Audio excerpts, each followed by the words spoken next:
Assalamualaikum warahmatullahi wabarakatuh. Perkenalkan, nama saya Safa Salsabila dengan NIM 34022200106 dari kelas Manajemen Reguler M. Di sini saya akan menjelaskan definisi tentang lembaga internasional.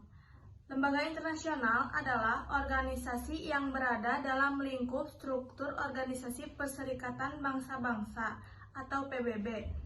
Tugas mewakili perserikatan atau yang menjalankan bangsa-bangsa atau organisasi internasional lainnya dan lembaga asing non-pemerintah dari negara lain di luar perserikatan bangsa-bangsa.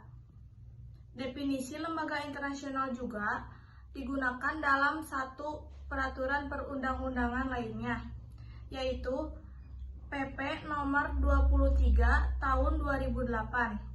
Lembaga internasional adalah organisasi yang berada lingkup struktur organisasi perserikatan tugas atau dalam bangsa-bangsa atau yang menjalankan mewakili bangsa-bangsa organisasi internasional lainnya. Lembaga internasional juga berperan penting dalam kerjasama ekonomi di dunia atau internasional. Kerjasama ekonomi internasional adalah hubungan antara suatu negara dengan negara lainnya dalam bidang ekonomi melalui kesepakatan-kesepakatan tertentu dengan memegang prinsip keadilan dan saling menguntungkan. Kerjasama ekonomi internasional didasari kepentingan tertentu untuk dapat meningkatkan kesejahteraan ekonomi, pertumbuhan ekonomi, dan peningkatan struktur kegiatan ekonomi nasional. Dalam kerjasama ekonomi ada beberapa lembaga, diantaranya yang pertama ASEAN, yang kedua IMF, yang ketiga IBRD, yang keempat ITO, yang kelima IFC, yang keenam IDA, yang ketujuh UNCTAD, yang ke-8 ILO, yang ke-9 UNDP, yang ke-10 UNIDO, yang ke-11 APO, yang ke-12 ADB, yang ke-13 OPES, yang ke-14 APES, dan yang ke-15 AFTA. Sekian yang dapat saya jelaskan. Terima kasih. Wassalamualaikum warahmatullahi wabarakatuh. Assalamualaikum warahmatullahi wabarakatuh. Perkenalkan, nama saya Ning Sopa, NIM 340220096. Saya dari kelas Reguler Manajemen M. Di sini saya akan melanjutkan penjelasan tentang lembaga internasional. Menurut buku Globalization and its Discontent, Joseph Stiglitz memaparkan sebagai besar tentang hal-hal yang berkaitan terhadap lembaga dunia tersebut. Pada dasarnya, IMF atau UN dan World Bank merupakan lembaga dunia yang dipersiapkan untuk membantu negara-negara berkembang, khususnya negara-negara yang menghadapi kesulitan keuangan yang sistematik agar dapat keluar dari keterumpukan yang sedang dihadapi. Selanjutnya saya akan menjelaskan tentang integrasi ekonomi.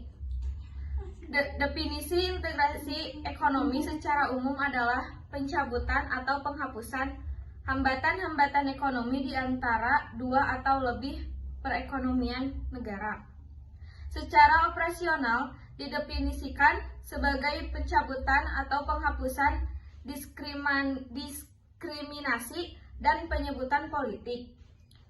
Kebijaksanaan seperti norma, peraturan, atau prosedur. Menurut buku Masyarakat Ekonomi ASEAN atau MEA 2015, Jovanovic mengartikan integrasi ekonomi sebagai sebuah proses di mana suatu negara berusaha meningkatkan tingkat kemakmurannya. Dalam upaya tersebut, integrasi merupakan salah satu kebijakan atau strategi yang efisien ketimbang negara melakukan kebijakan unilateral.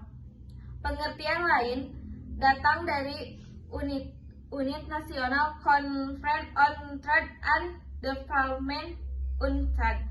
UNCTAD mengatakan integrasi ekonomi merupakan kesepakatan yang dilakukan untuk memfasilitasi perdagangan internasional dan pergerakan faktor produksi lintas negara.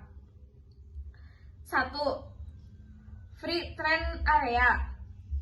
Dua negara atau lebih dikatakan membentuk FTA apabila mereka sepakat untuk menghilangkan semua kewajiban impor atau hambatan-hambatan perdagangan baik dalam bentuk tarif maupun non-tarif.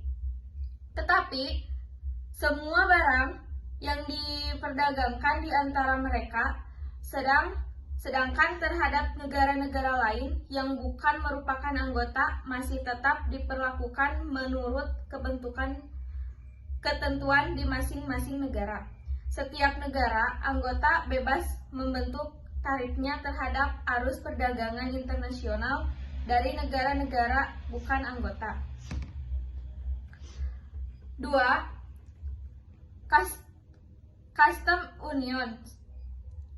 Dua negara atau lebih dikatakan membentuk CU apabila mereka sepakat untuk menghilangkan semua kewajiban impor atau hambatan-hambatan perdagangan dalam bentuk tarif maupun non-tarif terhadap semua barang dan jasa yang diperdagangkan di antara sama mereka.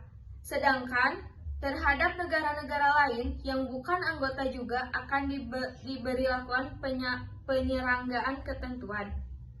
Warahmatullahi wabarakatuh. Perkenalkan, nama saya Rika Anissa dengan NIM 34022210105 kelas manajemen reguler M. Di sini saya akan melanjutkan penjelasan tentang integrasi ekonomi.